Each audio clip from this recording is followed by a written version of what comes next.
uterino, que vendría a ser el istmo, y la parte del cuello uterino. Y esta parte de acá, que no es la parte propiamente dicha del útero, vendría a ser la vagina, ¿no? Que lo vemos más ancha.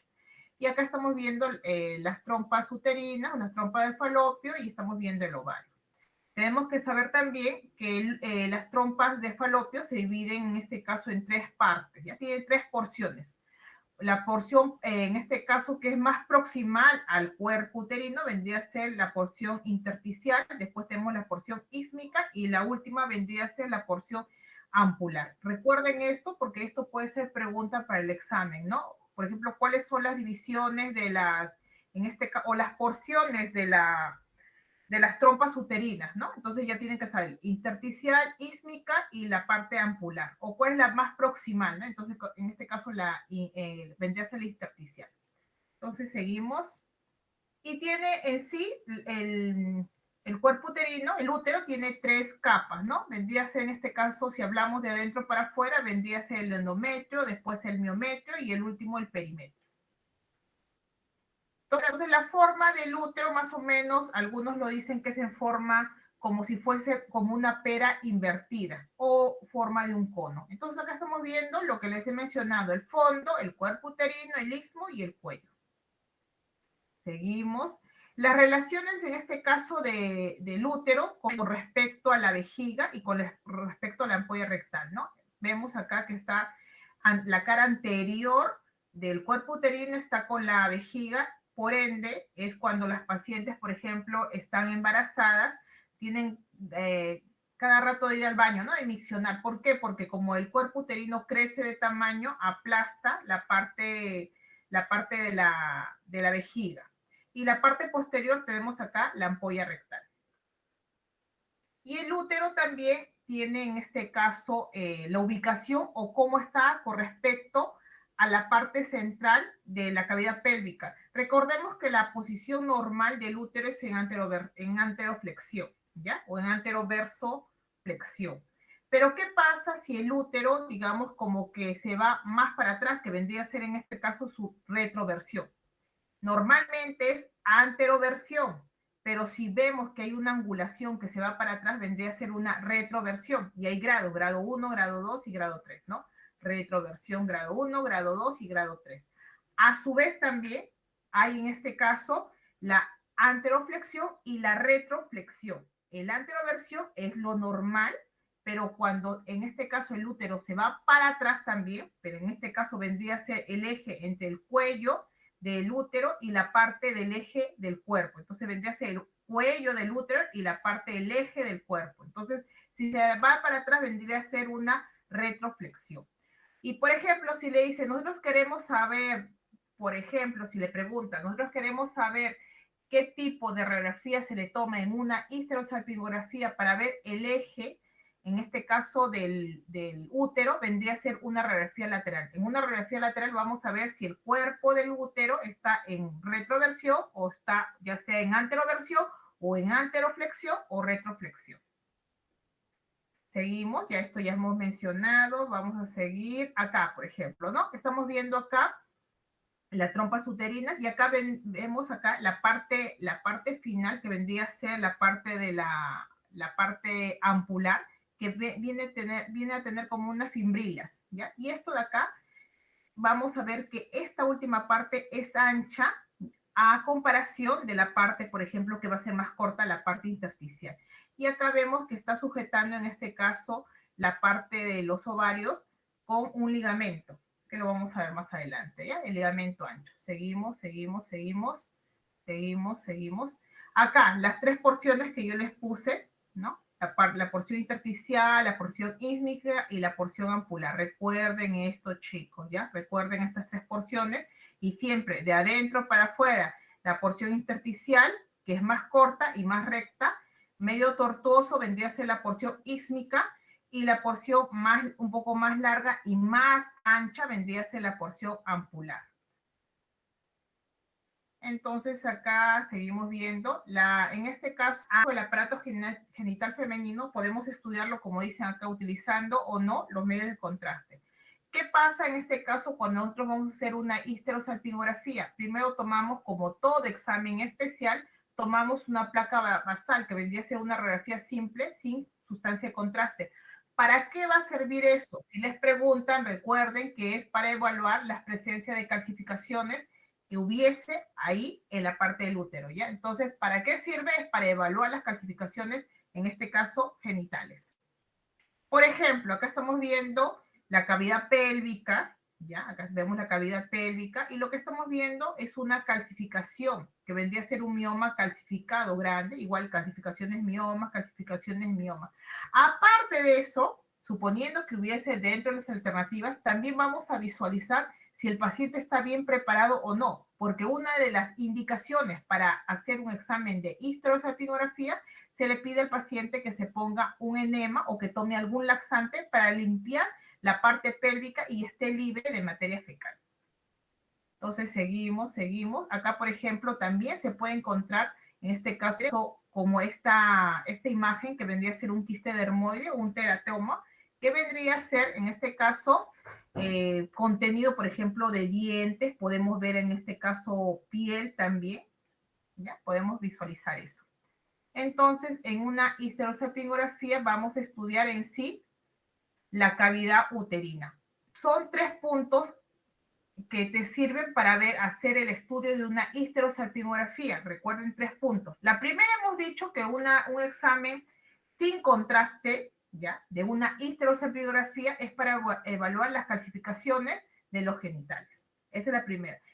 Y cuando hacemos una histerosalpingografía tenemos que ver 3 cosas. Primero vamos a ver la morfología del útero, o la forma del útero. Ustedes han visto en semiología que hay diferentes tipos de úteros, ¿no? Desde un útero bicorne, un útero didelfo, un útero unicorne. Entonces vamos a ver la morfología del útero. El segundo punto es que vamos a ver si es que está permeabilizado esas trompas uterinas, porque el paciente que se viene a hacer una histero, o la mujer que se viene a hacer una histero, es porque la paciente en este caso quiere concebir un bebé y no sale embarazada, o de repente sale embarazada y a lo poco tiempo de tener la concepción, o a los meses, lo pierde, ¿no? Entonces tiene un problema de esterilidad e infertilidad.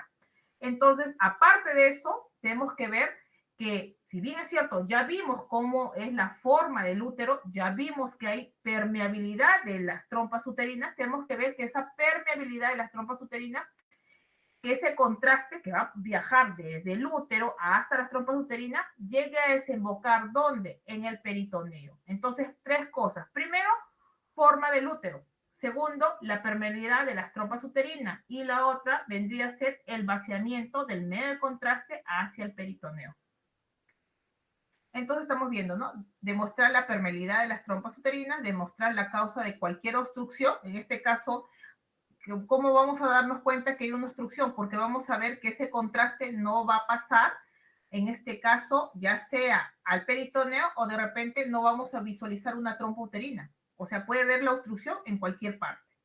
Y las anormalidades que hay, en este caso, de la cavidad uterina. Valoración postquirúrgica, correctora de malformaciones y para ver en este caso que la ligadura, en este caso las ligaduras de falopio hayan funcionado. Entonces, ¿para qué piden este tipo de examen? Es para ver en este caso problemas de infertilidad y esterilidad. Seguimiento postoperatorio de las trompas uterinas tras una ligadura de trompas, demostración de patologías uterinas, ya sea, por ejemplo, si hubiese pólipos, fibromas, adherencia, fístulas, abortos y defectos congénitos. ¿Cuándo no se hace este tipo de examen? Definitivamente una paciente embarazada no se tendría que hacer este tipo de examen, porque primero, si estamos diciendo que es para problemas de fertilidad, definitivamente embarazada ya no se tendría que hacer. O así, digamos que quieren saber si realmente la ligadura de trompas ha funcionado, no se hace en pacientes embarazadas porque en este caso utilizamos radiación y justo estaría el bebé. Toda infección del tracto genitourinario. ¿Qué quiere decir con esto? Por ejemplo, si una paciente viene con una infección, en este caso vaginal, no se debería hacer el examen. ¿Por qué? Porque el medio contraste se va a pasar de la vagina, va a pasar después al cuello uterino, después va a pasar al cuerpo uterino, de ahí va a pasar a las trompas de falopia y se va a desembocar o va a haber el vaciamiento hacia el peritoneo. Y si en este caso, donde está empezando, ya sea la vagina o de repente en la parte del cuello uterino, hay una infección, esa infección lo vamos a hacer que arrase y que barra todo el recorrido que les he mencionado y se va a ir para el peritoneo. Entonces, esa infección que estaba, digamos, localizado, lo vamos a esparcir. Por lo tanto, no se hace un examen de histerosalpingografía cuando el paciente tiene infección. En hemorragias o pacientes cuando están menstruando no se hace el examen y definitivamente si el paciente es alérgico al contraste. ¿Qué complicaciones puede conllevar hacerse una histero? Definitivamente el dolor. Los pacientes que se hacen una histero tienen ese dolor como tipo menstrual, un cólico. A los pacientes se le da, en este caso, un medicamento para tratar de disminuir ese dolor. Hemorragia sí puede tener el paciente al momento que termina el examen, va a tener un pequeño sangrado. ¿Puede suceder una lesión cervical? Sí, podría suceder, porque al momento de poner ya sea el espéculo o poner el histerómetro, podría ser el peor de los casos, lesionar o perforar, podría suceder. Una infección, ya hemos dicho, también podría suceder si en este caso no se ha, digamos, esterilizado todos los materiales que se va a utilizar. Una embolia o perforación uterina. Entonces, ¿qué debemos decirle también al paciente? Para hacer una histerosalpingografía, el paciente ya en este caso no tiene infección, no está, en este caso no está embarazada. ¿Y cómo yo me voy a dar cuenta o asegurarme que el paciente no está embarazada? Muy aparte que de repente le podrían pedir una prueba negativo de embarazo, lo que se hace es desde el día del paciente que ha comenzado su menstruación, pasa 10 días y al 10º día se le hace el examen recién de la histero. Con eso nos podemos asegurar de cierta forma que el paciente no está embarazada. Ya esto de acá. Bueno, acá, por ejemplo, el equipo principal se utiliza la fluoroscopía para ver en tiempo real e inmediatamente tomar las diferentes proyecciones, que son las dos clásicas, la frontal y las oblicuas. Pero ahora, antes, por ejemplo, lo que se hacía es, acá se ponía el chasis y lo que se hacía es sacar el chasis, se iba a revelar y se demoraba todo el procedimiento. Pero ahora con el digital directo, inmediatamente no hay necesidad de utilizar un fluoroscopio porque inmediatamente puedes tomar tomas consecutivas.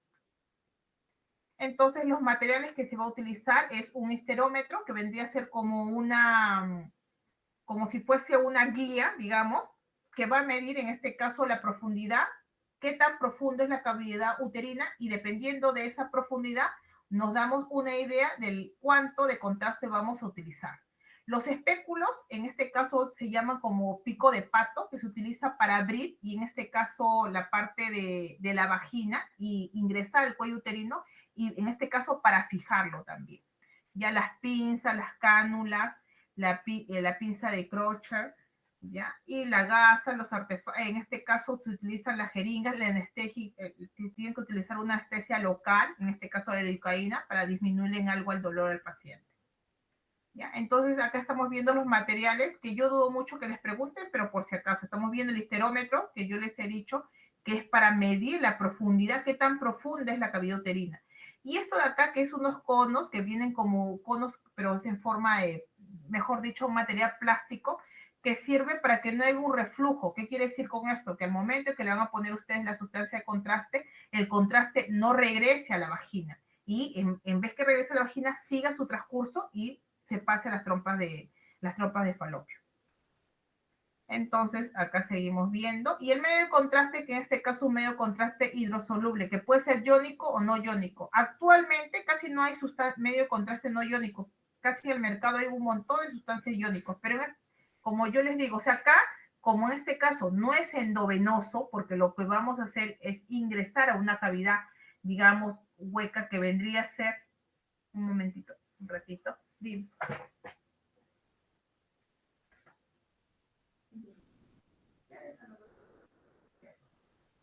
En una cavidad hueca, que vendría a ser en este caso la cavidad pélvica, entonces no hay necesidad de que si es iónico o no iónico. No hay ningún problema si utilizamos no iónico. Pero como yo les digo, actualmente en el mercado casi todos los medios de contraste son, en este caso, no iónicos.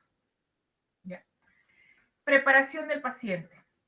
No tener relaciones 3 días anteriores, porque más o menos recuerden ustedes el tiempo de vida que tiene ya sea los espermatozoides o tienen en este caso la parte de los óvulos. Entonces se hace esa regla de 3 días para asegurarnos también de que el paciente, digamos, que no haya habido la fecundación.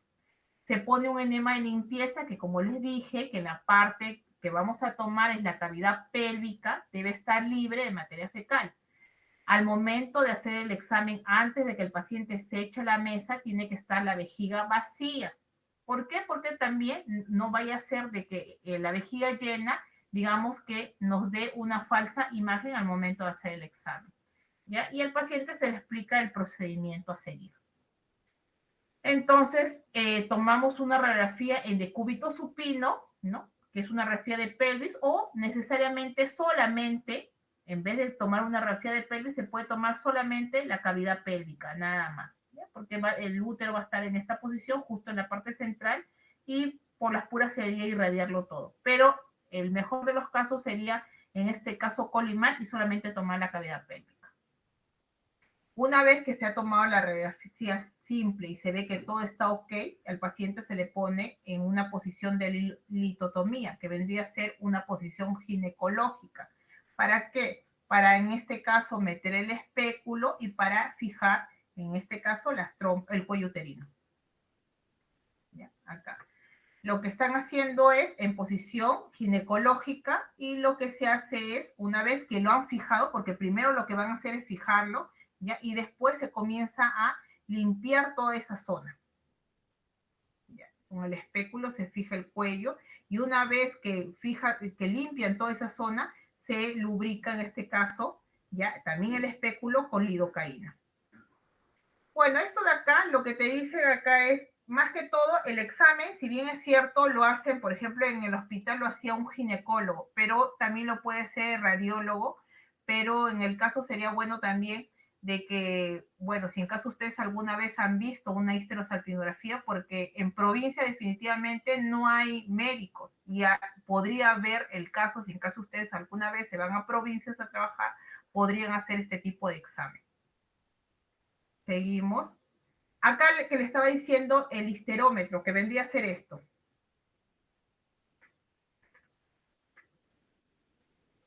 Esto acá, el histerómetro. Yo les dije que el histerómetro, por ejemplo, si le preguntan, ¿para qué le va a servir el histerómetro? Es para medir la profundidad de la cavidad pelviana, de la cavidad uterina, ¿ya? ¿Y para qué más? Para que una vez que sepamos cuándo es la profundidad, dependiendo de eso, vamos a poner el medio de contraste. Por ejemplo, acá le pone un ejemplo. Si mide 8 centímetros, sumamos 2 y le ponemos 10 centímetros de medio de contraste. Esto de acá es un aproximado porque puede ser un poco más también, ¿ya? Y acá esta cánula con su oliva metálica es para que no haya reflujo, lo vamos a ver en este caso, esta oliva. Es para que, es como si fuese un globo, pero en este caso no se insufla nada, solamente ya el globo está de este tamaño, que vendría a ser como un plastiquito, y va a servir, ¿para qué? Para que no haya retorno del contraste hacia la parte de la vagina. Ya, acá seguimos. Estamos viendo, ¿no? ¿Para qué sirve la histero? Vendría a ser para evaluar la morfología uterina, la permeabilidad de las trompas uterinas y el vaciamiento del medio contraste hacia el peritoneo. Comenzamos a inyectar lentamente el contraste, ya hasta ver cómo es la forma del útero, y estamos viendo acá la porción, en este caso intersticial, de la trompa de falopio, vemos la porción ísmica, y acá más o menos que va a ser la porción ampular, ¿ya? Entonces, en una frontal, lo que vamos a ver es la forma de el cuerpo uterino y vamos a ver las trompas del falopio, pero digamos un poco entrecortadas, porque no lo vamos a ver en toda su longitud.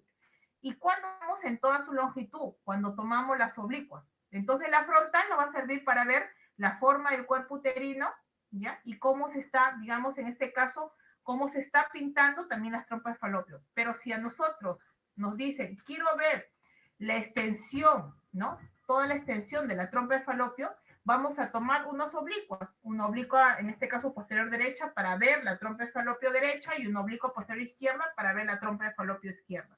Muy aparte de eso, también nos va a servir las oblicuas para disociar y para visualizar, ¿ya? Las paredes laterales. Recuerden, las oblicuas, muy aparte para ver la elongación de las trompas de falopio, nos va a servir para ver, en este caso, los bordes o las paredes laterales del útero. Ya, acá estamos viendo las oblicuas. Una vez que estamos viendo, que visualizamos en este caso, que se ha pintado las trompas de falopio, ya le tomamos la frontal, ya le tomamos la oblicua, sacamos, una vez que se ha hecho todo eso, el espéculo y esperamos un lapso de 20 minutos, hasta 30 minutos puede ser, pero más o menos 20 minutos, y tenemos que tomarle una placa al paciente después de los 20 minutos. Ya el paciente no tiene nada de espéculo, no tiene esterómetro, no tiene nada. Y lo que tenemos que visualizar en este caso es que el contraste se haya vaciado hacia la parte del peritoneo. Ese tipo de examen se llama la prueba de Coté. La prueba de Coté significa, en este caso, o sirve para ver el vaciamiento del contraste hacia el peritoneo. Se llama prueba de Coté positiva cuando vemos que el contraste se ha ido para el peritoneo, y prueba de Coté negativo cuando no hay vaciamiento. Entonces estamos visualizando que cuando vemos como que estuviera, como que hubiera una fuga, ¿ya? Es porque en este caso es positivo. La prueba de Coté ha salido positivo.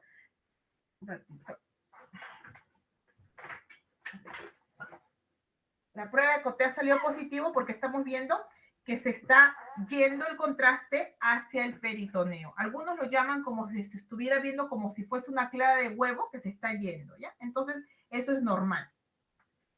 Por ejemplo, acá estamos viendo prueba de Coté los 15 minutos después de terminado el examen, ¿no? Es normal que se visualice esto. ¿Cuándo vendría a ser algo anormal? Por ejemplo, acá están las partes de las trompas. Esto de acá, vamos a ver. Esto de acá, por ejemplo. Yo estoy visualizando, por ejemplo, una trompa de falopio y el izquierdo no. Entonces yo acá podría decir que no hay permeabilidad. Primero, no hay permeabilidad de la trompa de falopio del lado izquierdo. Del lado derecho visualizo, pero no veo que haya vaciamiento del contraste hacia el peritoneo de la trompa derecha. Y de la trompa izquierda definitivamente hay una obstrucción. No visualizo la trompa uterina izquierda.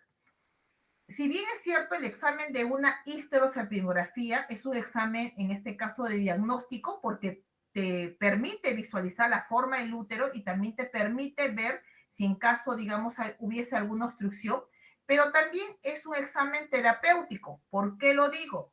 Porque cuando utilizan a veces el médico, utiliza una fuerza para meter el medio de contraste, puede de una manera decirlo como destapar esa obstrucción que hay en la trompa de falopio. Y ha habido casos que lo utilizan como una fuerza, ¿ya? Y si al comienzo no se veía la trompa de falopio, con esa fuerza que utiliza el médico, hace como que se llegue a destapar la trompa de falopio y ahí la permeabilidad. Entonces, una histero, aparte de ser diagnóstica, también te sirve como tratamiento. O te podría servir como tratamiento también. Entonces estamos viendo acá también igual, vemos el lado derecho y el lado izquierdo no se visualiza la trompa uterina. Entonces ya saben, le preguntan un examen, en este caso una lateral, ¿para qué te va a servir? Una lateral solamente de una radiografía de una histero, te va a servir para ver, en este caso, la posición del útero, ¿no? Si estuviera en retroversión o si estuviera en anteroversión o retroflexión o enteroflexión. Para eso solamente te va a servir una radiografía lateral. Bueno, y muy aparte también te podría servir, como hemos dicho siempre, en todas las radiografías, si hubiera una tumoración, en este caso si estuviera yéndose para la parte anterior o posterior también. Ya, eso. Hasta ahí nomás, chicos. No creo que les pregunten esto, pero por si acaso. Porque este tipo de examen ya no se hace. Neumopelvigrafía. Como está en la diapositiva del profesor, por si acaso les digo, ¿ya? Porque no sé si el profesor les preguntará esto, pero por si acaso. Este tipo de examen, por ejemplo, antes era para visualizar el contorno del útero. Entonces, ¿qué es lo que hacían? Al paciente lo ponían en decúbito dorsal y ubicaban un punto que estuviera entre el ombligo y un punto más o menos entre la espina ilíaca anterosuperior. Entonces trazaba una diagonal entre el ombligo y la espina ilíaca anterosuperior. De esa diagonal ponía un punto medio. En ese punto medio lo que hacían es introducir una aguja de un calibre de 20, más o menos, y lo que hacían es introducir en este caso aire. ¿Ya? Introducían aire, en la parte del peritoneo introducían aire, y cantidades que eran bastantes, podría ser como medio litro, 1 litro, introducían de contraste. Entonces, de ahí al paciente lo ponían en esta posición que ustedes están visualizando, en una de cúbito ventral, en posición de Trendelenburg. Entonces, lo que se hacía con esto es tratar de visualizar el útero, pero pintando en este caso o delimitando el contorno externo, como lo vamos a visualizar acá. Vean, está el aire y lo que se trataba de visualizar eran los contornos externos. ¿Ya? Acá está el útero, acá está la vejiga y solamente se visualizaban los contornos externos, como estamos visualizando acá, ¿no? Los contornos externos. Una vez que terminaban de hacerle ese examen, al paciente nuevamente se le introducía la aguja y se trataba de aspirar el aire que había ingresado, pero definitivamente lo que entraba no era igual lo que salía, era mucho menos. Podría salir, digamos, 200 mililitros y definitivamente quedaban 600, por decir, si hubiéramos ingresado 800. Y el paciente quedaba en este caso con aire dentro y era un dolor porque al momento de ponerse el paciente de pie, como es aire, definitivamente va a subir y había un dolor ya sea en el cuerpo, en la parte de los hombros y todo eso, era un examen doloroso, por lo cual ya no se hace en la actualidad ese tipo de examen. Por si acaso, si en caso le llegase a preguntar el profesor. Entonces, chicos, eso sería todo con respecto a lo que vendría a ser la histerosalpingografía.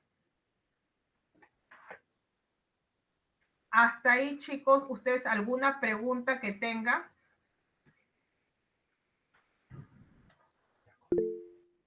Dime, Juan. ¿Se me escucha, profesora? Sí, te escucho. Cuando mencionó la primera radiografía en la histerosalpingografía, dijo que era para ver, en primer lugar, creo que las calcificaciones Clasificaciones, sí. y Como los luego miomas, Ujú. por ejemplo, dime. Claro, y también preparación intestinal, pero ¿cuál sería lo más importante? ¿Hay alguna jerarquía ahí o La simplemente primera, los las dos? clasificaciones. Pero Ya, primero claro. las clasificaciones, Juan, pero por ejemplo, si el profesor dentro de eso les pone clasificaciones, ve, por ejemplo, preparación intestinal, ¿ya? Y le pone, por ejemplo, C, dice A y B, definitivamente van a marcar los dos. Pero si solamente dice A, clasificaciones, B, preparación intestinal, C, por ejemplo, por decirte, no sé, cualquier otra cosa, entonces definitivamente marcarían la A nada más. Gracias, profesora. ¿Ya? ¿Alguna otra pregunta, chicos? Acuerden, mira, lo más importante que ustedes tienen que saber es las partes de las trompas de falopio. Ya les he mencionado que son 3 partes, ¿no? Siempre de adentro para afuera, ¿no? La parte más próxima, intersticial, ísmica y la parte ampular. Después de estudiar, en este caso, ¿para qué te sirve la placa simple? Que hemos dicho clasificaciones, en este caso, del aparato genital. Lo otro es, ¿para qué te sirve una histerosalpingografía? Y hemos dicho que son para 3 cosas importantes. Vendría a ser una histero, te sirve para ver, en este caso, la morfología del útero, te sirve para ver la permeabilidad de las trompas uterinas y tercer punto, para ver el vaciamiento del contraste hacia el peritoneo. ¿Qué significa la prueba COTE positivo, por ejemplo? Cuando te sale positivo, ustedes saben que vendría a ser cuando el medio de contraste ha viajado y se ha desembocado, sí, se ha vaciado hacia el peritoneo. Ese es positivo. Y una prueba negativa cuando no vemos vaciamiento. Esa es una prueba negativa de COTE. ¿Ya? Lo que se hace también, sí, dime, Juan. Dime, Juan, y dime, Henry. Sí, profesora, una pregunta. Más adelante en las diapositivas hay una parte que habla sobre, justo antes de neumopelvigrafía, hay una parte que habla sobre el quiste dermoide, pero no sé si, ¿eso en qué momento de la histerosalpingografía se hace Eso es cuando cuándo? haces una placa. No, solamente el profesor ha puesto, digamos, imágenes para ver qué puedes encontrar en una placa simple. No es que eso ustedes, digamos, que solamente van a ver calcificación nada más, y te ha puesto, ¿no? El profesor te pone en las diapositivas, este es un mioma calcificado, esto de acá es, por ejemplo, esa calcificación, el dermoide, quiste dermoide, eso. No es que te va a preguntar el profesor y te va a poner una imagen, te va a decir, diferenciame, ¿este es un quiste dermoide o este es en este caso, un fibroma, por decir? No, no te va a poner. Pero, ¿dónde lo vas a visualizar? En la placa simple. Gracias, profesora. Ya. Dime, Henry. Sí, profesora, una consulta. Quería saber si las oblicuas también podrían servir para evaluar la cara lateral del cuerpo del útero, de la cavidad La cara uterina. lateral del cuerpo. Sí, o Te sea, sirve para... Ya, dime. o sea, usted mencionó que sirve para observar superposiciones, pero también serviría para evaluar la cara lateral. Sí, te puse, sí. Son en este caso para ver, puedes evaluar la cara lateral, si en caso les pones dentro de las alternativas la cara lateral del útero también, para ver las caras laterales y para ver la elongación de la trompa de falopio, del lado que vas a ponerle, ¿no? Ya sea derecho o izquierdo. Sí, profesora, muchas gracias. Ya. Algo más hasta que entre la profesora Carmen. Ya, ¿qué más le está diciendo las pruebas de Coté? Después, ¿qué más les puede preguntar? Mira, de verdad que Easter está bien, si es que le pregunta está bien fácil porque es poco, nada más, es poco. ¿Qué más le pueden preguntar a ver en el examen?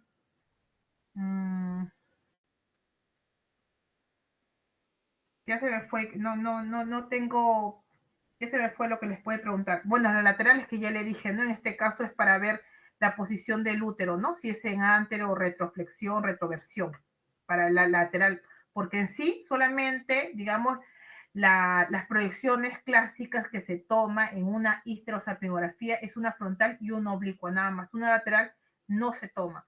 Pero si en caso le dicen, ¿le tomarían una lateral o para qué te serviría? Ya saben, ¿no? En este caso es para ver la posición del útero. Y la prueba de Coté también, chicos, otra cosa, si bien es cierto, tiene que pasar más o menos de 10 a 20 minutos según la diapositiva para ver la prueba de Coté si es positiva o negativa. También lo que se hace es voltear al paciente, ¿ya? Voltear al paciente, ¿no? Y después de voltear al paciente se le toma el examen. ¿Qué más le podrían preguntar? No creo nada más, porque de verdad que todo eso se puede reducir a lo que le estoy mencionando. A ver, lo voy a escribir a la profesora Carmen, chicos, para que se conecte, ¿ya? Para que tengan con ustedes la clase de mamo. Lo de mamo también, lo único que les quiero decir, por ejemplo, como la profesora Carmen les ha dicho, que en mamografía lo que utilizamos es una técnica de bajo kilovoltaje y alto miliamperaje. Entonces, más o menos, el kilovoltaje que se utiliza es más o menos entre 25 a 28 kV hasta más o menos entre 33 a 35 kV. Si en caso por ahí vendría el examen también, más o menos en ese rango es de kilovoltaje. Y sabemos que eso depende del grosor de la mama, ¿no? Mientras más delgado, menos, en este caso, kilovoltaje. Y el miliamperaje va entre 50 mA a 120 aproximadamente, ¿ya? Pueden utilizar un poquito más, un poquito menos. Ya, a ver, voy a llamar a la profesora Carmen para que se conecte, chicos.